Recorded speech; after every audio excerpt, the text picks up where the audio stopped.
अस्सलाम वालेकुम, this is doctor Abiya Arshad back with another video. आज मैं आप लोग को बताऊंगी कैसे 7 फैक्टर्स को फॉलो करते हुए आप अपना स्ट्रेस जो है उसको रिड्यूस कर सकते हैं। अब हमारे पास सबसे फर्स्ट चीज़ आती है स्लीपिंग पैटर्न। स्लीपिंग पैटर्न तो सबका माशाल्लाह से बहुत ही अच्छा है, और सबसे ज़्यादा ख़राब कंट्रीज़ में हमारे पास पाकिस्तान है और इंडिया। इन लोगों का जो स्लीपिंग पैटर्न है वो बहुत ज़्यादा डिस्टर्ब है। ठीक है, इसको आप लोगों ने इंप्रूव करना है। कैसे इंप्रूव करना है, लोगों को समझ नहीं आती कि हमने अपना स्लीपिंग पैटर्न कैसे रखना है।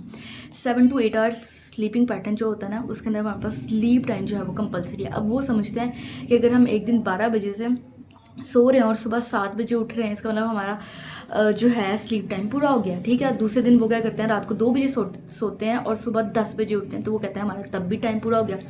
तो इसको हमने मैनेज कैसे करना है, मैंने यहाँ पे बात की स्लीपिंग पैटर्न। इसका मतलब ये है कि आपका पैटर्न ठीक नहीं है। आप लोगों ने अगर रात को 12 बजे सोना है और सुबह 7 या 8 बजे उठना है, तो आपने डेली यही हैबिट जो है इसको फॉलो करना है। ऐसा नहीं करना कि इसको चेंज करते रहना। जब आप चेंज करते रहेंगे तो आपकी बॉडी डिस्टर्ब रहेगी। ठीक है, आपकी बॉडी डिस्टर्ब रहेगी, आप मेंटली डिस्टर्ब रहेंगे, आपको समझ नहीं आएगी, आपकी बॉडी को समझ नहीं आएगी कि मैंने कौन सा वाला पैटर्न फॉलो करना है। ठीक है, 12 से 7 वाला फॉलो करना है या फिर 2 बजे से 10 बजे वाला फॉलो करना है। ठीक है, तो आपकी जो बॉडी होती है उसको अपनी प्रॉपर नीड जो है वो रिक्वायर्ड है, लेकिन एक पैटर्न के अकॉर्डिंग। जब आप उसको एक पैटर्न देंगे, जैसे आप 3 डेज उसको कंसिस्टेंटली फॉलो करेंगे, तो आपकी बॉडी जो है वो उससे इंगेज हो जाएगी और आपकी बॉडी जो है वो उसको लॉक कर लेगी कि भाई मेरा यही वाला पैटर्न है और मैंने इसी को फॉलो करना है। ठीक है, इस तरह से आपका पैटर्न जो होगा ना वो इस्टेब्लिश हो जाएगा। बहुत सारे लोग अपना पैटर्न ठीक नहीं करते, जिसकी वजह से उनका स्ट्रेस ज़्यादा होता है। ठीक है, स्ट्रेस ज़्यादा होता है, उनके मसल जो होते हैं ना वो बहुत ज़्यादा पेन की तरफ जाता है। मतलब उनमें उनका बहुत ज़्यादा जो होता है ना वो प्रॉब्लम आती है। वो समझ नहीं पाते कि हमने कब जो है ना वो रिलैक्स होना और कब जो है ना वो हमने वर्क करना है। इस वजह से उनका स्ट्रेस लेवल जो होता है ना वो इंक्रीज़ होता है। ठीक है, और आपकी जो बॉडी होती है उसकी फंक्शनिंग पे इफेक्ट आता है। वो सोचते रहते हैं कि भाई हमने जो है ये वाला काम भी करना है, ये वाला काम भी करना है, या वो बहुत ज़्यादा वर्किंग जो होते हैं ना वो अपनी ठीक से नहीं कर पाते, जिसकी वजह से उनको ये सारी प्रॉब्लम जो होती है ना वो आती रहती है। तो उनका स्लीप पैटर्न जितना अच्छा होगा उतनी ज़्यादा बॉडी जो है ना वो एक्टिव रहेगी और आपको स्ट्रेस कम से कम आएगा। ठीक है, अब मैं आप लोगों को बताऊंगी सेकंड चीज़ हमारे पास आती है एक्सरसाइज या फिर वॉकिंग। ठीक है, तो आप लोगों ने क्या करना है, कोई भी एक चीज़ को अडॉप्ट कर लेना है कि भाई मैंने ये चीज़ कंपलसरी करना है और अपनी बॉडी को 30 से 40 मिनट दें। या तो एक्सरसाइज करें और वो अच्छे तरीके से करें, या फिर आप वॉकिंग कर लें। वॉकिंग में आप एरोबिक एक्सरसाइज करते हैं तो वो बहुत ज़्यादा अच्छा। ठीक है, आप वॉक करें, जॉगिंग कर सकते हैं, रनिंग कर सकते हैं, साइकिलिंग कर सकते हैं, बहुत ही अच्छा है। ठीक है, डेली जब आप अपना स्लीप पूरा करें, ठीक है, नींद अपनी पूरी कर लें, उसके बाद जब आप सुबह उठें तो आप वॉक या एक्सरसाइज लाजमी करें, और इसका जो है ना वो बहुत ज़्यादा फ़ायदा होगा। अगर आप वॉक करते हैं तो आपका जो दिन जो होगा ना वो अच्छा गुजरेगा। कैसे अच्छा गुजरेगा, क्योंकि आपकी बॉडी जो है ना वो एक्टिवली पार्टिसिपेट करेगी चीज़ों में। आपने जब फिजिकल मूवमेंट की है तो आपको बहुत अच्छा जो है ना वो फील होगा, जिसकी वजह से स्ट्रेस कम से कम आएगा। और अगर आप एक्सरसाइज करना चाहते हैं, आप एक्सरसाइज भी कर सकते हैं, योगा भी कर सकते हैं। ठीक है, इंडिया में वैसे योगा जो होता है ना उसको बहुत ज़्यादा इंपॉर्टेंस दी गई है। तो आप एक्सरसाइज करें, योगा करें, ये आप लोगों के लिए बहुत अच्छा है। ठीक है, आप फिटनेस एक्सरसाइज जो है ना उनको सर्च करें और वो एक्सरसाइज जो है ना वो अपने डेली प्लान के अंदर इंक्लूड कर लें। जब आप एक्सरसाइज करेंगे ना तो आपकी पूरी की पूरी बॉडी जो होगी ना वो मूवमेंट में आएगी। ठीक है, तो इसकी वजह से आप पे स्ट्रेस नहीं आएगा, आप खुश रहेंगे और आपकी बॉडी जो होगी ना वो भी बहुत ज़्यादा एक्टिव रहेगी। इसका मतलब ये है कि आप अपने आप को फिजिकल एक्टिविटी में इंगेज कर लेंगे तो आपकी बॉडी के ऊपर स्ट्रेस कम से कम आएगा, और आप जो है इतना ज़्यादा नहीं सोचेंगे, जिसकी वजह से आपकी बॉडी भी रिलैक्स रहेगी, आपको भी अच्छा फील होगा। तो इस मेथड को भी यूज़ करके आप अपना स्ट्रेस रिड्यूस कर सकते हैं। तीसरी है, थर्ड हमारे पास इंपॉर्टेंट चीज़ आती है इनटेक ऑफ वाटर। बहुत सारे लोग क्या करते हैं, पानी कम पीते हैं। ठीक है, जिसकी वजह से आपका इलेक्ट्रोलाइट इम्बैलेंस जो है वो हो जाता है। आप क्या करें, जब भी जैसे आपने कोई अपना प्रोजेक्ट वगैरह स्टार्ट किया, कोई काम वगैरह कर रहे हैं जो कि 1 घंटे का 2 घंटे का, तो आपने पानी नहीं पिया बीच में। ठीक है, तो आप या उसमें कम टाइम रह गया तो आप क्या करते हैं, बहुत ज़्यादा स्ट्रेस लेते हैं। ठीक है, जिसकी वजह से क्या होता है, प्रॉब्लम आती है, जिसकी वजह से आपके मसल्स जो होते हैं ना वो भी बहुत ज़्यादा इफेक्ट होते हैं, और आप एक ही पोस्चर में इतनी देर तक बैठे रहते हैं तब भी प्रॉब्लम आती है। तो आपने क्या करना है, वाटर इनटेक लास्ट में करना है। लाइक आप अपने पास 1 लीटर बॉटल रख लेते हैं, 500 ml की बॉटल रख लेते हैं, तो उसको थोड़ी थोड़ी देर बाद पीते रहें। ठीक है, 1 1 सिप करके भी लेते रहें, लेकिन 1 2 घंटे में उसका उधर ही बैठे बैठे काम जो है वो करते हैं, प्रोजेक्ट करते हैं, तो आप वाटर इनटेक क्लास में लें। ठीक है, और अगर आप ऐसा नहीं कर रहे हैं तो आपने क्या करना, मतलब कोई काम नहीं कर रहे हैं तो आप इसको फिर कैसे मैनेज करें। ठीक है, तो आप 1 1 घंटे बाद, ठीक है, 2 घंटे बाद पानी जो है ना वो पीते रहें। जब आप पानी पीते रहेंगे तो आपका वाटर इनटेक अच्छा रहेगा, जिसकी वजह से आपको कोई भी प्रॉब्लम नहीं आएगी, ना ही आपके जो है वो सर दर्द होगा, ना ही आपको जो है ना वो स्ट्रेस होगा। ठीक है, तो ये एक बहुत इफेक्टिव वे है जिससे आप अपना स्ट्रेस जो है ना उसको रिड्यूस कर सकते हैं।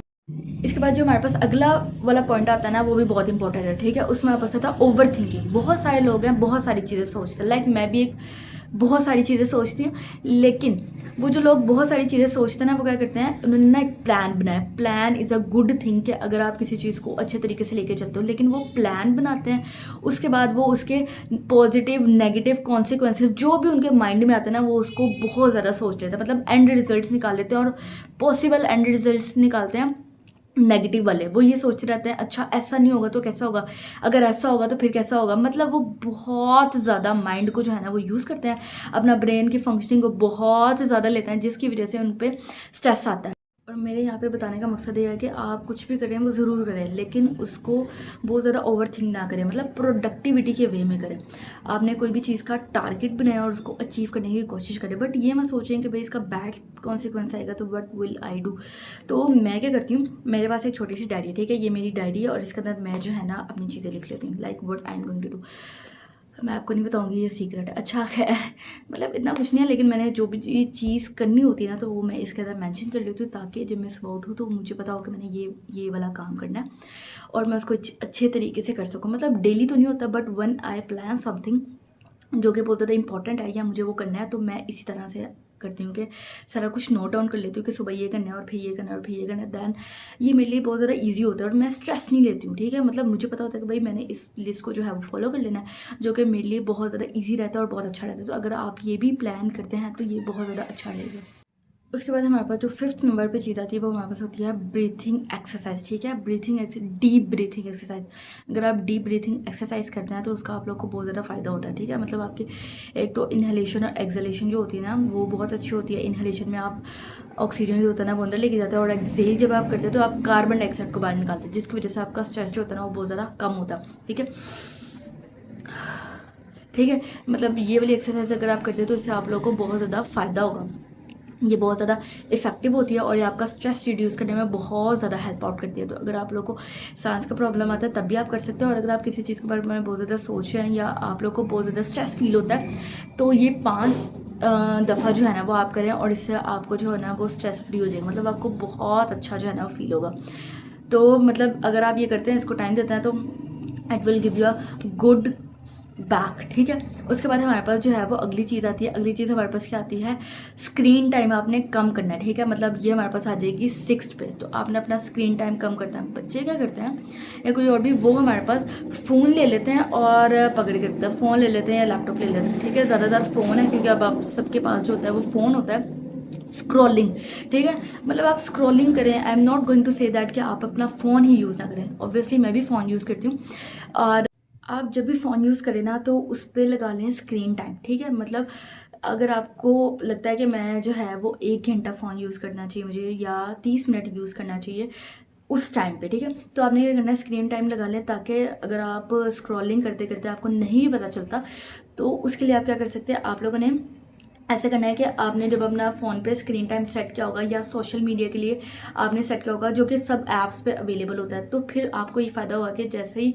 आपका टाइम कंप्लीट हो जाएगा तो वो आपको एक अलार्म दे देगा। ठीक है, तो आपको पता चल जाएगा कि भाई बस मेरा जो टाइम था ना वो कंप्लीट हो गया, तो अब मुझे इससे ज़्यादा यूज़ नहीं करना है। जब आप स्क्रीन टाइम बहुत ज़्यादा देते हैं, इसकी वजह से आपकी आइज़ पे इफेक्ट आता है, और आप इस तरह से करके जो होता है ना वो फ़ोन यूज़ कर रहे होते हैं, जिसकी वजह से मतलब आपने इस तरह से करके फ़ोन यूज़ कर रहे होते हैं, उसकी वजह से आपको क्या आता है, आपकी नेक जो होते हैं ना वो मसल्स वो भी इफेक्ट होता है, जिसकी वजह से स्ट्रेस जो होता है ना वो बहुत ज़्यादा हो जाता है। तो आप क्या करें, अपना स्क्रीन टाइम कम करें। ठीक है, और आपको पता है कि अब एआई का ज़माना है, तो जो भी चीज़ हम सोचते हैं तो वो हमारी स्क्रीन पे आ जाती है, तो आप स्क्रॉल करते करते वहाँ पे पहुँच जाते हो, फिर नेक्स्ट चीज़ पे, और जिस चीज़ के लिए या जिस काम के लिए अपने फ़ोन पकड़ा होता है ना आप उसको भूल ही जाते हैं, तो ये भी बहुत ज़्यादा प्रॉब्लम आती है।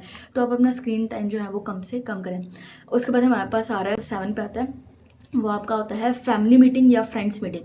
आप क्या करते हैं कि जब उनके साथ रहें तो बहुत अच्छे तरीके से टाइम स्पेंड करें, ये ना करें कि तब भी फ़ोन यूज़ करें। मतलब आप इतने दूर बैठे हुए लोगों को रिस्पॉन्ड कर रहे हैं, उनको जवाब दे रहे हैं, और आप जिनके सामने बैठे हुए हैं, जिनके साथ बैठे हुए उनको टाइमिंग दे रहे हैं, तो कोई फ़ायदा नहीं है। ठीक है, तो आप उनको टाइम दें। और आपको पता है कि एक एक हार्मोन होता है उसका नाम है ऑक्सीटोसिन। वो तब रिलीज़ होता है जब आप बहुत ज़्यादा खुश होते हैं। तो जब आप अपने फैमिली गैदरिंग में होते हैं या फ्रेंड्स के साथ होते हैं तो ये ऑक्सीटोसिन हार्मोन बहुत ज़्यादा रिलीज़ होता है, ठीक है। इसको लव हार्मोन कहते हैं। और जब ये रिलीज़ होता है तो आप बहुत ज़्यादा खुश रहते हैं, ठीक है। आप अपनी फैमिली को टाइम दें, ठीक है, लाजमी 1 घंटे 2 घंटे डेली बेसिस पे टाइम दें। उनसे अपनी जो भी प्रॉब्लम्स वगैरह आ रही है उनको डिस्कस करें। फ्रेंड्स के पास है तो अपने फ्रेंड्स से डिस्कस करें। समटाइम्स हम कोई छोटी से छोटी बात को भी इतना ज़्यादा हाइपर कर लेते हैं, अपने दिमाग पे हावी कर लेते हैं कि पता नहीं क्या चीज़ है, कैसे सॉल्व होगा, क्या करना चाहिए क्या नहीं करना चाहिए, मतलब बहुत ज़्यादा उसके बारे में सोचते हैं। जब हम किसी सामने वाले बंदे को बताते हैं वो कहते हैं यार तुम इतनी छोटी सी बात पे स्ट्रेस लेते हो, और फिर बाद में हम भी एनालाइज करते हैं कि यार ये एक बहुत छोटी सी बात है जिसको हम बहुत ज़्यादा सोचते जा रहे थे और उस पर बहुत ज़्यादा टाइम स्पेंड कर रहे थे, जो कि इतनी ज़्यादा ज़रूरी नहीं थी, मतलब माइनर सी थी, और वो हो ना हो कोई फ़र्क नहीं पड़ता था। तो जब हम इन सब चीज़ों को बहुत ज़्यादा इंपॉर्टेंस देते हैं ना तो स्ट्रेस लेवल ज़्यादा होता है। तो बेटर ये है कि अपने फ्रेंड्स और फैमिली के साथ बैठें, उनसे चीज़ें डिस्कस करें ताकि आप जो हैं वो अच्छा फील करें। जब आप उनके साथ टाइम स्पेंड करेंगे तो आप बहुत सारी चीज़ें, मतलब अगर आपके दिल में कोई भी चीज़ वगैरह आ रही होती है आप उनसे डिस्कस करें, या उन्हीं के बारे में कुछ आ रहा होता है तो आप उनसे भी शेयर आउट करें, आपकी मिसअंडरस्टैंडिंग्स क्लियर करें। उससे आप लोगों को बहुत ज़्यादा फ़ायदा होगा, ठीक है। वरना वो आपके दिमाग में रहेंगी तो स्ट्रेस जो है ना वो इंक्रीज़ होता रहेगा। तो बेटर ये है कि उन सबको साथ साथ रिजॉल्व करते रहें ताकि आप लोगों को बहुत ज़्यादा फ़ायदा हो। मैं उम्मीद करती हूँ कि आप लोग को ये 7 पॉइंट्स जो हैं वो बहुत अच्छे तरीके से समझ आ गए ही होंगे। तो बेटर ये है कि इसको फॉलो भी करें अच्छे तरीके से, और अपने फ्रेंड्स को, रिलेटिव्स को, जिसको भी कोई भी प्रॉब्लम आ रही है स्ट्रेस से रिलेटेड, या वो बहुत ज़्यादा चीज़ों को लेते हैं, जिन जिन जो फैक्टर्स मैंने आपको बताया इनमें से कोई भी एक फैक्टर उनके अंदर मौजूद है तो उनको बताएं, उनसे शेयर करें ताकि वो ये फैक्टर्स को समझ सके और उनको जो प्रॉब्लम्स वगैरह आ रही हैं वो उससे बाहर निकल सके और उनका स्ट्रेस जो है ना वो कम से कम हो। तो अगर आप लोग को ये वीडियो अच्छी लगी तो आप इसको लाइक कर सकते हैं, कमेंट कर सकते हैं, ताकि मैं कोई और भी चीज़ पे वीडियो बनाऊँ तो वो आप लोगों के साथ शेयर कर सकूँ। और आप लोग सब्सक्राइब भी कर सकते हैं ताकि मज़ीद वीडियो जो है ना वो आप इसी चैनल पर वॉच कर सकें। Thank you so much for watching this. तो मिलते हैं नेक्स्ट वीडियो में, तब तक के लिए अल्लाह हाफिज़।